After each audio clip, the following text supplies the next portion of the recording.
Welcome back to the Aramco Group studio here at UTTV. San Diegans justifiably proud of the new downtown library. It's an architectural marvel, and it's going to allow us to display a whole lot of books and materials that have not been displayed recently because they've been in the basement of the old, inadequate downtown library. But brings up the issue that they're moving, right? They're moving all this stuff from the downtown existing library to the brand new library for a September opening. And Trent Seibert has a great article in the UT this morning. Library move a $450,000 haul for a Chicago firm. Trent, say it isn't so. Don't we have somebody here who can move books? Well, that's a great question. Book moving is specialized. Library moving is specialized. But there are people here locally who say they can do it and actually have bid for the job, but didn't get the job. Here's what got our attention with these movers. We've got a Chicago firm, experts nationally, by the way, for library moves. Make no mistake. Yeah, they've done library moves in the past. Without question. But here's what really, here's where I took notice. They're a Chicago firm, one thing, okay, but they're flying in laborers to move these books from Florida.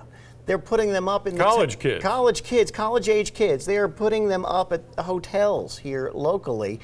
And it just raises the question, aren't there local movers who you wouldn't have to pay for the plane trip in, who you wouldn't have to put up in the town and country, in Mission Valley, yeah. And who can do this work? Particularly, this is a city project, and you've got a mayor who has been banging the drum, and probably rightfully so, on local jobs. Sure. Let's get our local people, our citizens employed.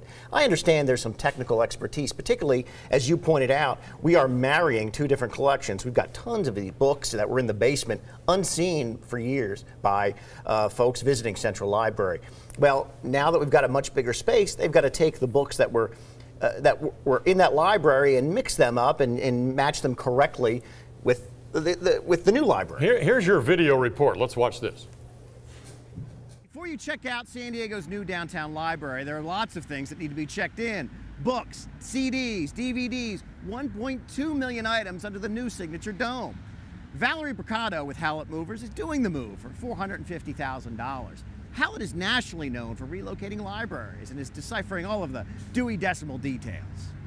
The best and most important reason to bring in a professional library mover on a large-scale job like this is to get the job done efficiently, correctly, on time, and as my boss said, if you want to find a book in the end, you hire a professional.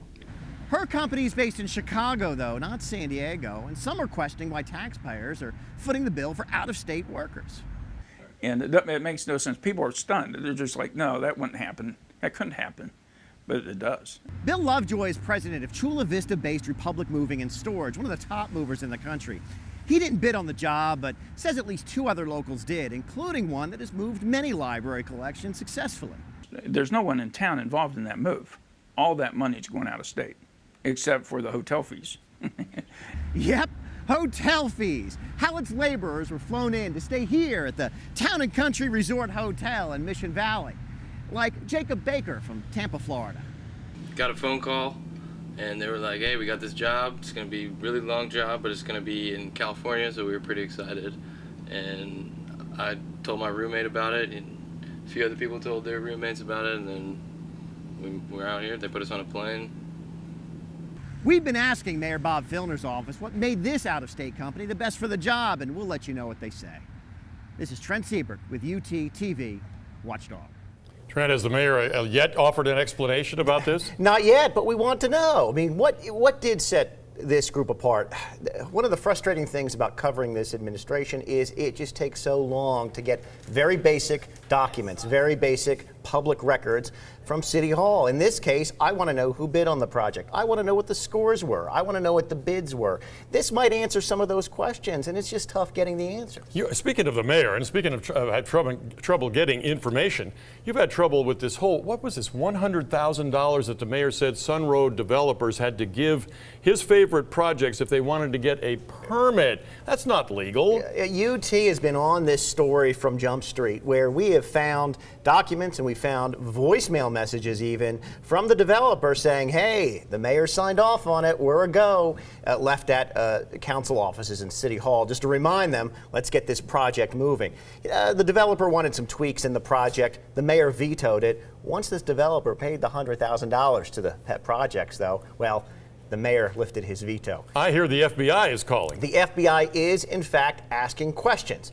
The Department of Justice wants to know. And apparently what got their attention was that soon after we broke this story, the mayor returned this money, raising questions on how legal was it. The mayor says he blames it all on a staffer, a high-level staffer who has since left, who left before this all came out. And again, you've got people asking questions, though. This is a mayor, love him or hate him, has his hand on the wheel of this city. You know, he's well known as a micromanager, and it's just odd he would not. He said he didn't know about this, and that just struck people as raised questions. And you've been trying to, let's watch this. You've been trying to get an answer. Here's what happened when you last tried. Mr. Mayor, about your reaction now that we know that the Department of Justice is investigating the Sun Road issue. Tell me how you know that. We know it from sources Tell me that how there you is an know- investigation tell me going how on. you know that. Not my sources, some sources that we have at the station. Are you saying there is not an investigation? I'm not going to respond to rumors and anonymous sources. Has the FBI talked to you? I'm not going to respond to any rumors or anonymous sources. It's only you have, I mean, there's no information which you have, as far as I know. Pretty simple question. Has the FBI talked to you? That's all I want to know is, has the FBI knocked on your door? Have they picked up the phone? Do they want answers to some questions? That would, and we got a non-answer as you saw. I wish we knew more, and we don't, but we're continuing to dig. We just have to. Where did the $100,000 go to? In other words, I'm aware of a process where if a developer wants to do something, you want him to fix the streets and put in, you know, as a condition of the approval, you certainly want mitigation on problems that are built, you know, the development that causes. But in this case, apparently there was no connection. It is, as you well know, it's a tried and true method with cities all over the country that if, you know, if there's some adjustments want to be made, a developer wants to make, or a developer brings up a plan, city officials will sometimes say, well, hey, can you build a park in your area, or make, let's help us out with the streets getting to and from your development.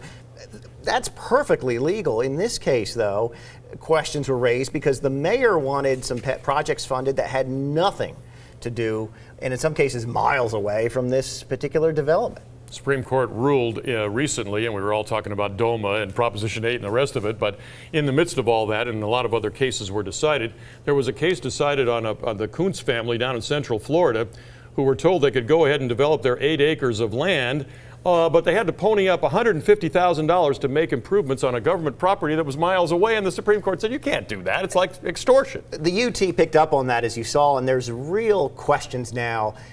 There were some questions before this, but with this Supreme Court ruling, it sort of makes sense that the Department of Justice might be asking questions about this. Now, we don't know. But we still don't know, do we? We don't know, and we don't know if it's a full-fledged investigation or if they're just asking questions to see if they should move forward. Again, it's part of the problem in trying to get answers from City Hall.